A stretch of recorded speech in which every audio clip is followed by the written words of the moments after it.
மேடையில் அனைவருக்கும் கூடியிருக்கும் அனைவருக்கும் சிறந்த வணக்கங்கள்.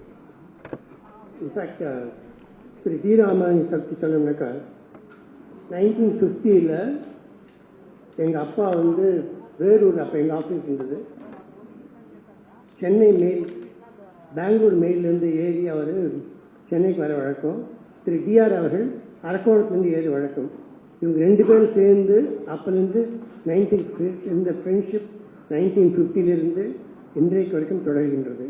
ஒரு லாங் ஃப்ரெண்ட்ஷிப். ரொம்ப இன்ஃபேக்ட் எங்களோட குடும்பத்திற்கு மிகவும் அன்மையானவர். பல சமயம் நாங்கள் டிஆர் முதல்ல பேச டிஆர் சேர்த்து ஃபோன் எடுத்து பேசினாலே என்ன செய்யணும் அப்படின்னு ஆரம்பித்தவர் சரி, hello, good morning, good afternoon, இதெல்லாம் கிடையாது. இந்த மாதிரி ஒரு திரையுலகத்துக்காக உழைத்த ஒரு மாபெரும் மனிதர். இன்ஃபேக்ட் சில தயாரிப்பாளர்களுக்கு முக்கியமாக ஒன்று சொல்ல நினைக்கிறேன். நிறைய பேருக்கு தெரியாத விஷயங்கள். அதாவது ஒரு காலத்தில் தமிழ் திரையுலகத்தின் தயாரிப்பாளர் சங்கத்துக்கு பணம் இல்லாமல், போதும் இல்லாமல் ரொம்ப கஷ்டப்பட்டு நேரம்.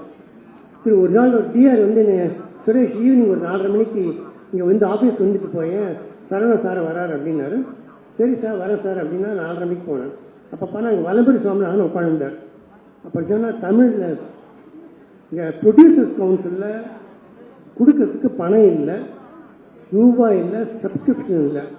அதனால சுரேஷ் நான் சர்வீஸ் பண்ண சரவண சார், நம்ம 3 பேரும் சேர்ந்து மாதத்துக்கு 2500 ரூபாய் கொடுத்து 1 வருஷம் கொடுத்து அந்த சங்கத்தை புதுப்பிக்க வேண்டும் அப்படின்னா டிஆர் சரண சார், சார் நீங்கள் எது சொன்னாலும் சரி, நீங்கள் எதாவது காரணம் சொல்லணுமா சார், நீங்கள் எது சொன்னாலும் சார், சுரேஷ் ரைட் கரெக்டான பிரதர் நான் சார், டிஆர் எங்கள் அப்பா போல, எது சொன்னாலும் நாங்கள் செய்ய போகிறோம் அவ்வளோதான் அப்படின்னு.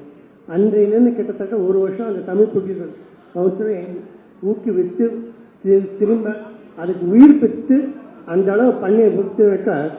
ஏன்னா திரும்ப நீங்கள் எக்ஸிப்டாக நினைக்க வேண்டாம். ப்ரொடியூசருக்காக டிஸ்ட்ரிபியூட்டராகட்டும். அதனால்தான் திரு தான் அவர்கள் திரையுலக தந்தை என்று நல்ல அருமையான பெயர் வைத்தார். இது ஒரு மாபெரும் விழா. இந்த இதில் திரு டி ராமானுஜை பற்றி கிட்டத்தட்ட நான் என்றையும் நினைக்காமல் இருந்ததே இல்லை. இந்த விழாவிற்கு அனைத்து பேருக்கும் எங்களை மனமான நன்றியை தெரிவித்துக் கொள்கிறேன். நன்றி, வணக்கம்.